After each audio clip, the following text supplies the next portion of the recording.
बोले श्री गणेश भगवान की जय। बोले श्री लक्ष्मी नारायण भगवान की जय। बोले श्री कृष्ण कन्हैया लाल की जय। बोले राजा रामचंद्र दरबार की जय। बोले हनुमान जी स्वामी महाराज की जय।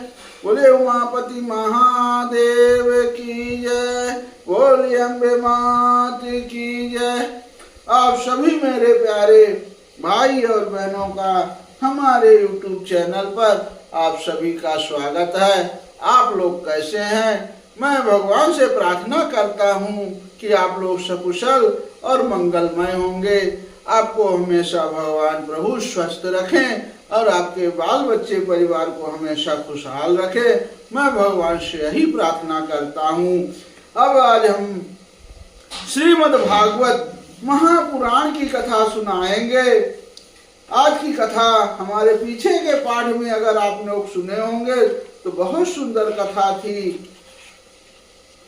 अब उस कथा का हम तो अपने मुख से इतना बोल नहीं सकते, इसके लिए कथा में थी कि देह गेह में आसक्त पुरुषों की अधोगति का वर्णन। जब कोई भी प्राणी जीव कोई भी योनि में जब प्रवेश करता है, अगर उसके कर्म अच्छे नहीं हैं, उसके बाद उसकी अधोगति मतलब उसकी क्या दुर्गति होती है, वो पूरी कथा बहुत सुंदर वर्णन किया हुआ है यहाँ। तो आप लोग जरूर सुनना। और आज हम उसके आगे की कथा है श्रीमद् भागवत महापुराण तृतीय स्कंध 31वां अध्याय की कथा है। उसमें है मनुष्य योनि को प्राप्त हुए जीव की गति का वर्णन। अब मनुष्य योनि को जब मनुष्य योनि जीव प्राप्त मिलता है, उसके उस जीव की क्या गति होती है, उसके वर्णन। अब श्री भगवान कहते हैं, कपिल भगवान कह रहे हैं अपनी माता देवहूति से कि माता जी, जब जीव को मनुष्य शरीर में जन्म लेना होता है तो वह भगवान की प्रेरणा से अपने पूर्व कर्मानुसार देह प्राप्ति के लिए पुरुष के वीर कण के द्वारा स्त्री के उदर में प्रवेश करता है। अब वहां वह एक रात्रि में स्त्री के रज में मिलकर एक रूप कलर बन जाता है। अब 5 रात्रि में बुद्बुद रूप हो जाता है। 10 दिन में बेर के समान कुछ कठिन हो जाता है और उसके बाद मांसपेशी अथवा अंडज प्राणियों में अंडे के रूप में परिणित हो जाता है। अब 1 महीने में उसके सिर निकल आता है।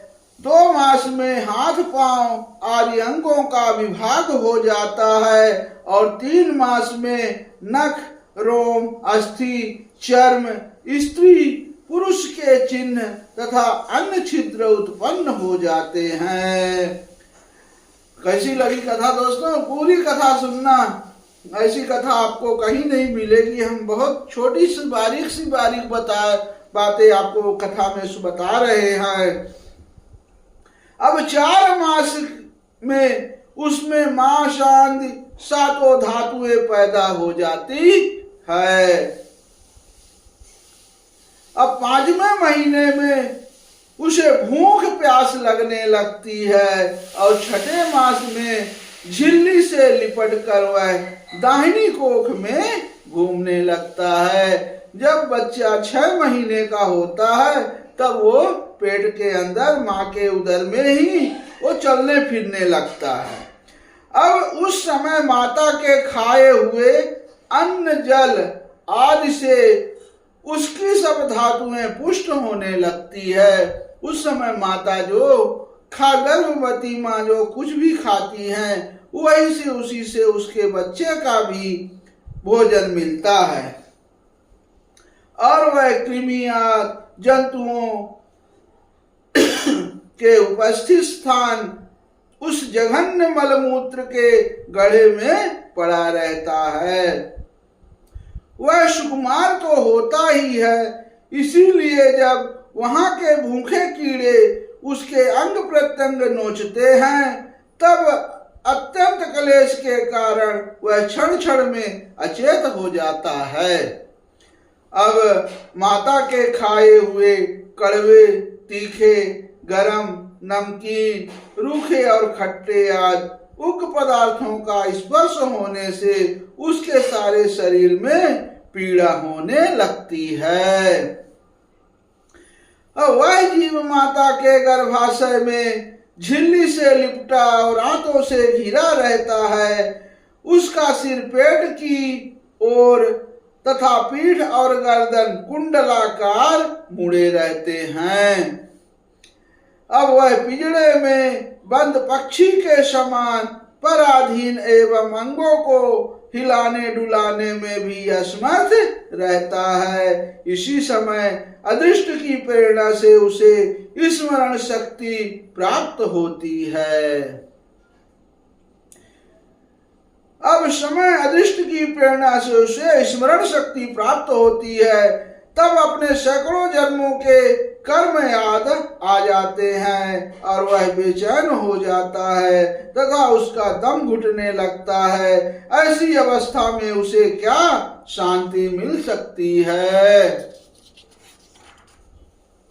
अब 7वां महीना जब लगता है उस बच्चे का गर्भ में, तो आरंभ होने पर उसके ज्ञान शक्ति का भी उन्मेष हो जाता है, परंतु प्रसूति वायु से चलायमान रहने के कारण वह उसी उदर में उत्पन्न हुए विष्ठा के कीड़ों के समान एक स्थान पर नहीं रह सकता।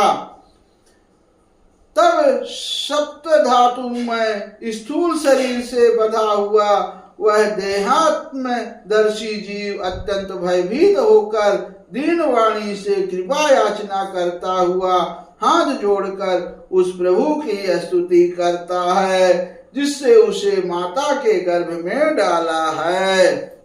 अब जीव कहता है,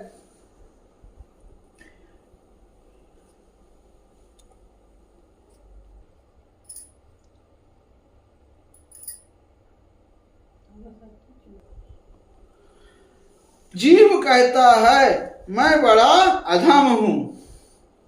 भगवान ने मुझे जो इस प्रकार की गति दिखाई है वह मेरे योग्य ही है। वे अपनी शरण में आए हुए इस नश्वर जगत की रक्षा के लिए ही अनेक प्रकार के रूप धारण करते हैं।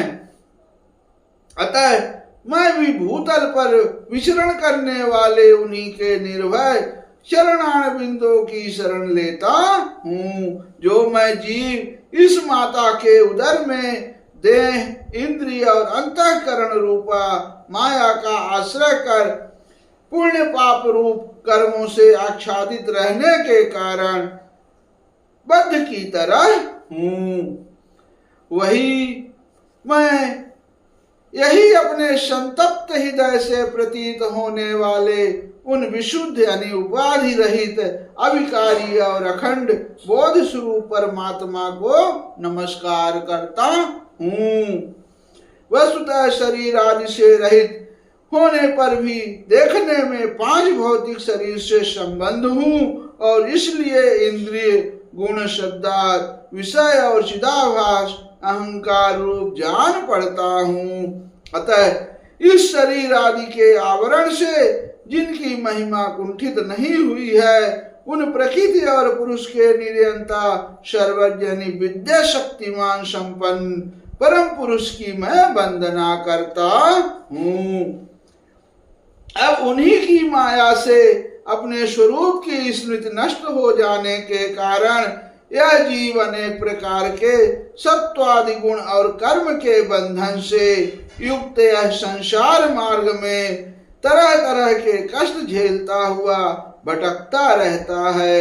अतः उन परम पुरुष परमात्मा की कृपा के बिना और किस युक्ति से इसे अपने स्वरूप का ज्ञान हो सकता है। अब मुझे जो यह त्रैकालिक ज्ञान हुआ है वह भी उनके सिवा और किसने दिया है, क्योंकि इस स्थावर जंगम समस्त प्राणियों में एकमात्र वो ही तो अंतर्यामी रूप में अंश में विद्यमान हैं। अतः जीव रूप कर्म जनित पदवी का अनुवर्तन करने वाले हम अपने त्रिविध तापों की शांति के लिए उन्हीं का भजन करते हैं। भगवान, यह देहधारी जीव दूसरी माता के देह के उदर के भीतर मल मूत्र और रुधिर के कुएं में गिरा हुआ है। उस जठराग्नि से उसका शरीर अत्यंत संतप्त हो रहा है। उससे निकलने की इच्छा करता हुआ यह अपने महीने गिन रहा है।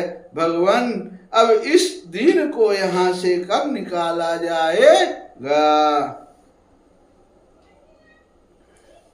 स्वामी, आप बड़े दयालु हैं। आप जैसे उदार प्रभु ने ही इस दम 10 मास के जीव को ऐसा उत्कृष्ट ज्ञान दिया है।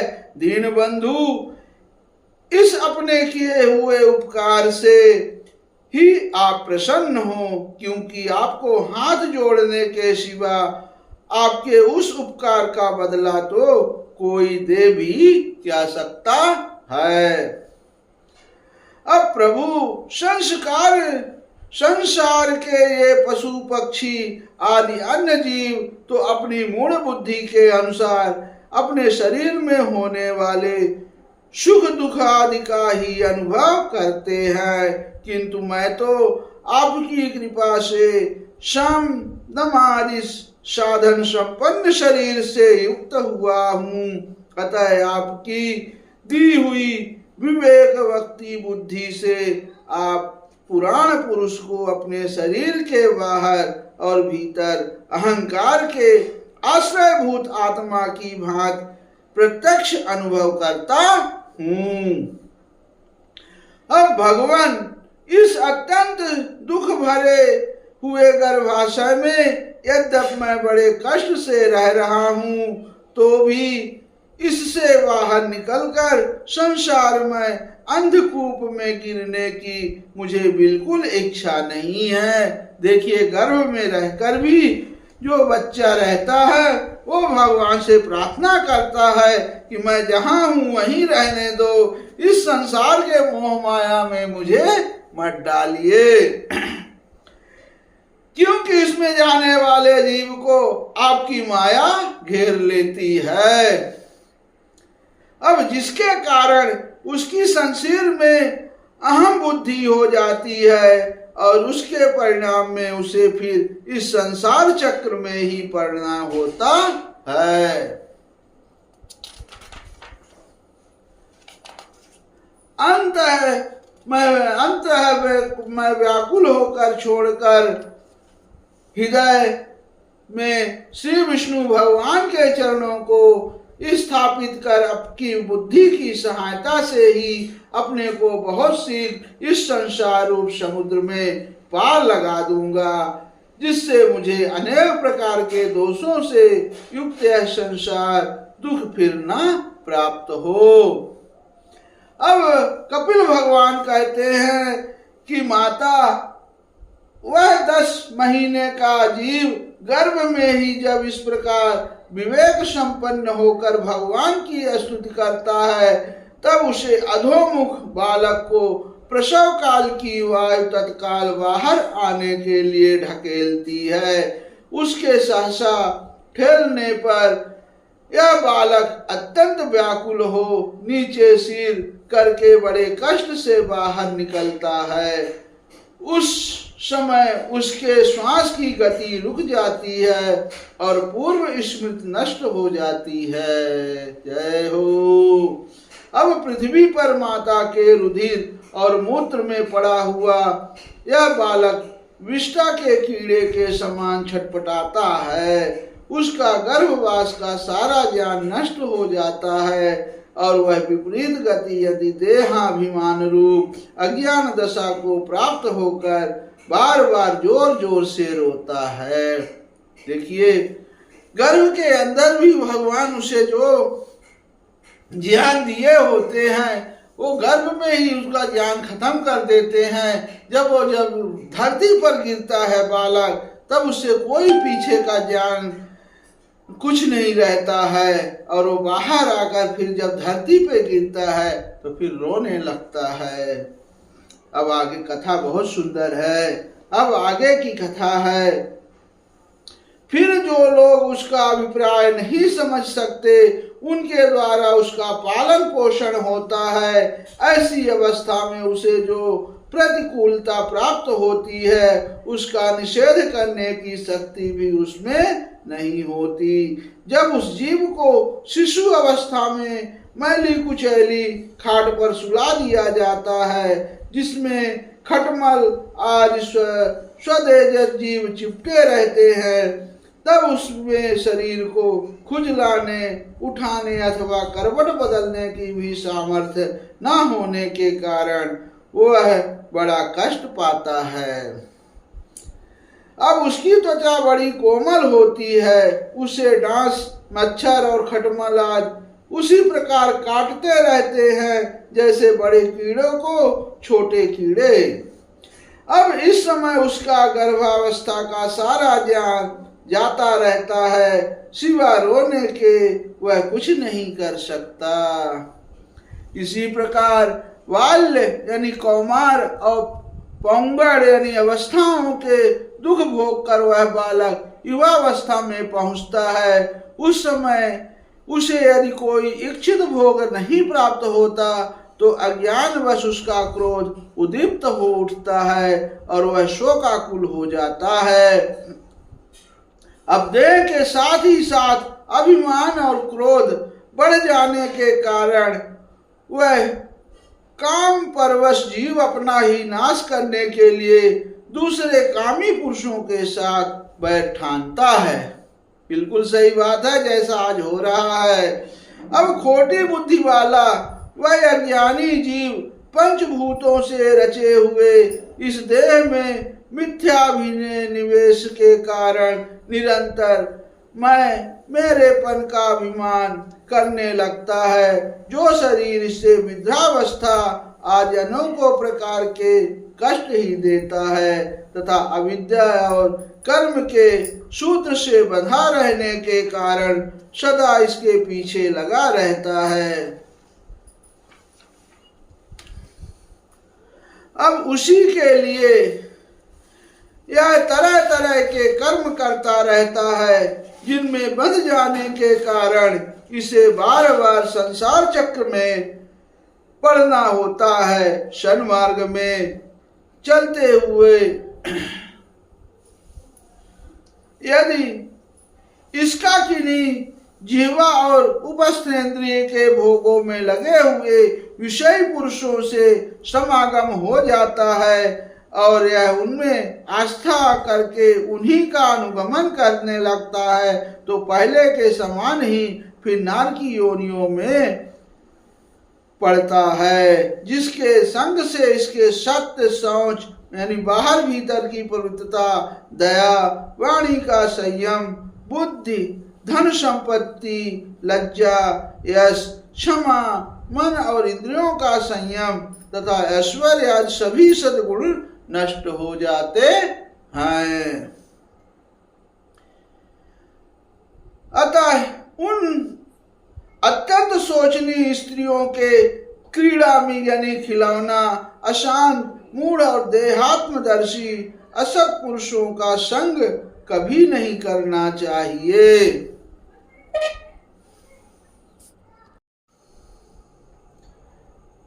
अब क्योंकि इस जीव को चालू किसी और का संग करने से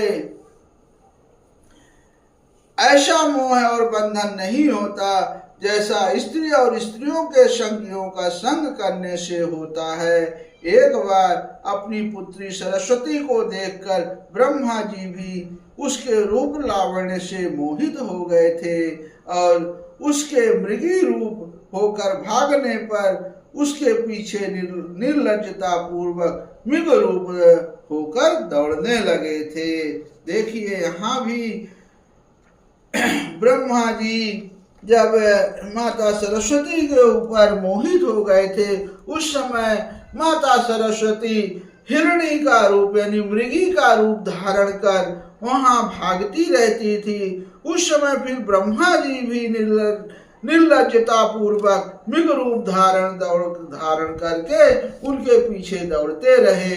उन्हीं ब्रह्मा जी ने मारीच आदि प्रजापतियों की तथा मारीच आदि के कश्यप आदि और कश्यप आदि ने देव मनुष्य आदि प्राणियों की सृष्टि की। अतः इनमें एक ऋषि नारायण को छोड़कर ऐसा कौन पुरुष हो सकता है जिसकी बुद्धि स्त्री रूपणी माया से मोहित ना हो। अहो मेरी इस स्त्री रूपणी माया का बल तो देखो, जो अपने भृकुटी विलास मात्र से बड़े बड़े दिग्विजयी वीरों को पैरों से कुचल देती है। जो पुरुष योग के परम पद पर आरूढ़ होना चाहता हो अथवा जिसे मेरी सेवा के प्रभाव से आत्मा अनात्मा का विवेक हो गया हो, उस स्त्रियों का संग कभी ना करें, क्योंकि उन्हें ऐसे पुरुष के लिए नरक का खुला द्वार बताया गया है। भगवान की रची हुई वह जो स्त्री रूपणी माया धीरे धीरे सेवा आदि के मिश से पास आती है, इसे तिनकों से ढके हुए कुएं के समान अपनी मृत्यु ही समझें।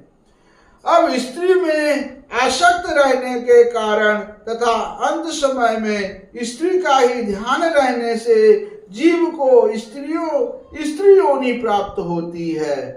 इस प्रकार स्त्री योनि को प्राप्त हुआ जीव पुरुष रूप में प्रतीत होने वाली मेरी माया को ही धन, पुत्र और गृह आदि देने वाले अपना पति मानता रहता है।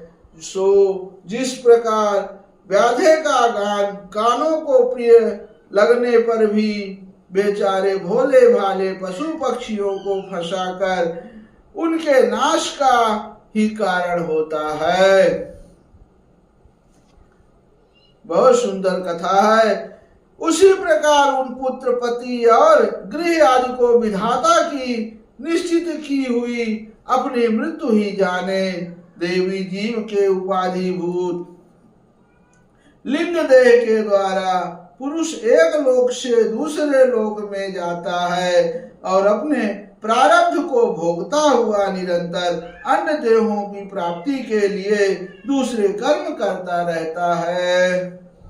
अब जीव का उपाधि रूप लिंग शरीर को मोक्ष पर्यंत उसके साथ रहता है तथा भूत, इंद्रिय और मन का कार्य रूप स्थूल शरीर इसका भोगाधिष्ठान इन दोनों पर परस्पर संगठित होकर कार्य ना करना ही प्राणी की मृत्यु है और दोनों का साथ साथ प्रकट होना जन्म कहलाता है।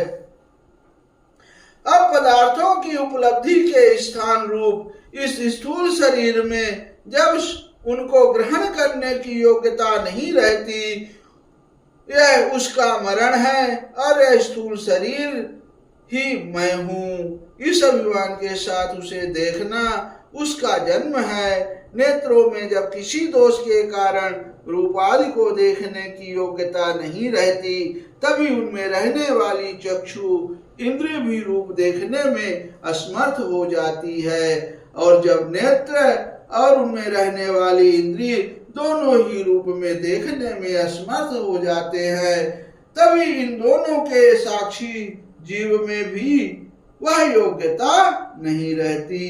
अतः मुमुक्ष पुरुष को मरण आदि से भय, दीनता अथवा मोह नहीं होना चाहिए। उसे जीव के स्वरूप को जानकर धैर्य पूर्वक निसंग भाव से विचरना चाहिए तथा इस मायामय संसार में योग्य वैराग्य युक्त सम्यक ज्ञानमय बुद्धि से शरीर को निष्पेक्ष यानी धरोहर की भांति रख कर उसके प्रति अनासक्त रहते हुए विचरण करना चाहिए। इति श्रीमद्भागवते महापुराणे पारमहंस्यायां संहितायां तृतीय स्कंधे कपिलोपाख्यानो जीव गति अध्याय समाप्त। बोले श्री कृष्ण कन्हैया लाल की जय। बोले श्री लक्ष्मी नारायण भगवान की जय।